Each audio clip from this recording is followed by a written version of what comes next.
Hi, welcome back to Budget Stuff Save Repeat. I'm Melissa. Thank you for being here today. This video is my retirement video where I am stepping down my salary to match what my pension's going to be. So, thank you for being here. Um, I know some of you are also gearing up for retirement. So, this is just us helping each other to think about things that we may encounter in retirement that we can start planning for now. So, when I say stepping down my salary, I mean um, I budget, so I have a written budget. It's in Excel, but it's a written budget where I can actually see my salary on top of the page, and I spend it down on my Excel, but on paper to be zero. So I give every dollar an assignment. Well, I know when I retire, that salary is not going to be the same amount that it is now. So I literally have a line item that says step down salary, and I am removing on paper about $5,000 for the year. And that for this one, it totals out to be $195. So I have 150, 70, 80, 95, and then I carried over $9. So every 2 weeks, I remove anywhere between 190 to $195 per pay. And next year, we will increase that because I want to start living off of what I will live off of once I have a pension, just to ease that transition. So I got this book from Nita at the Almost Organized Owl. I reached out to her and said, "Hey, can you make me a book where I save about 20,000 um, over 4 years?" But it's going to be more. I'm going to have to add to this book or reach back out to Nita to add to it. But I just want to get in the habit of living below my means and actually budgeting what I will have to spend. So she did this binder, like I said, and this one is Save to Plan. It's a mystery scratch off. I'm a planner, so I pre-scratch and I write up here what it's supposed to save. This one is supposed to save us 85, so 70, 85. So we'll put $85 in this one and we'll count this up to see where we are. One of them was an odd number, so I'm thinking these last two might even this out. But if it doesn't, it's okay. And we will be finished with this challenge next go round because I'm going to do scratch these last two when I finish this video. So we're at 5, 10, 15, 20, 25, 30, 35, 40, 2, 44, 46, 48, 52, 54, 56, 58, 59, $601. Wow, $601 is pretty good for this mystery challenge. And then that leaves me with 1, 10, 15, 16, 18, 19. So 119. And I'm going to do, I think we're going to carry over this $4 because I think this might go in that other challenge. So we'll just carry that over. So I'm going to stuff 115. I'm going to finish off August and do one in September. I feel like I'm catching up on this challenge because it says in 2020, well, it's $2,025 and it's 2025. So I just thought it would be a great time to finish this one off. So I will go ahead and keep trucking along on this challenge. I did get a question in one of my, I think it was the last retirement video, that asked me, how was I able to accomplish what I have so far?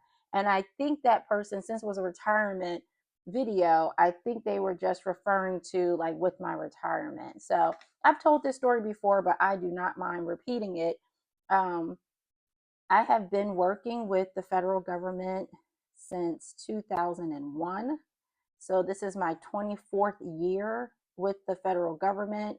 I started investing in my 401k. It's a thrift savings plan with the government in 2003. So that would be 22 years of investing in my 401k, and it did hit $1 million. Woo!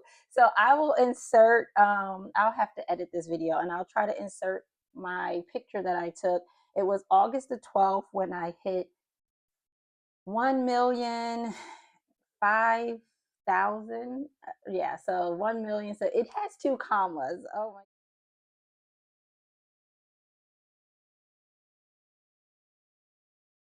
goodness. And then the next day it went up to 1,010,000. So it was just so exciting to see, but it did take 22 years to get there with consistency. So I made my contributions automatically. When I first started with the government, I could only invest 11% of my salary. But then I started learning about the contribution limits that the government sets, because I didn't know about that when I started. And so it wasn't a percentage. I could go and say a dollar amount that I wanted them to withhold. And I started maxing out my retirement, I believe in 2015. So from 2003 to 2015, I was doing about 11% in my um, 401k. And then starting in 2015, I started maxing out to the present. So, and then the other thing that I do is a written budget. So, my husband and I, we literally have a written budget where we tell our money where to go. We live below our means. So, if you fast forward 24 years later with a written budget and consistency, I can retire when I'm 47. And I also, since, like I said, I work for the government, I am under the plan where I can work 20. If I am 50 years old after 20 years, I would have been eligible to retire. I will not.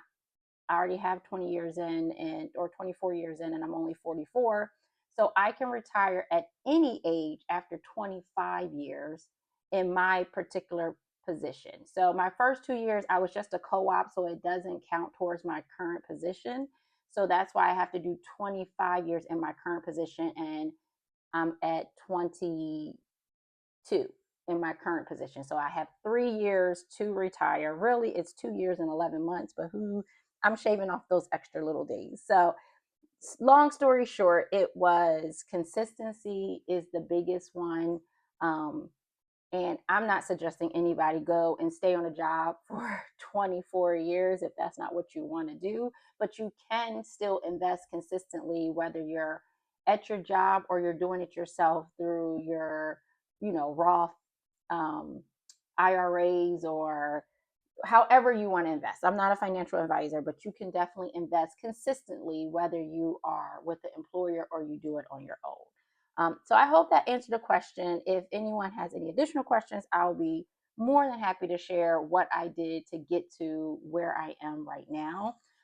But going back to this binder, this is just me stepping down my salary so that I can more closely reflect where I will be once I retire and start living off of a pension. So I thank you guys so much for being here. And I look forward to doing my retirement in 2 more weeks. But thank you for being here. I'll talk to you soon. Bye.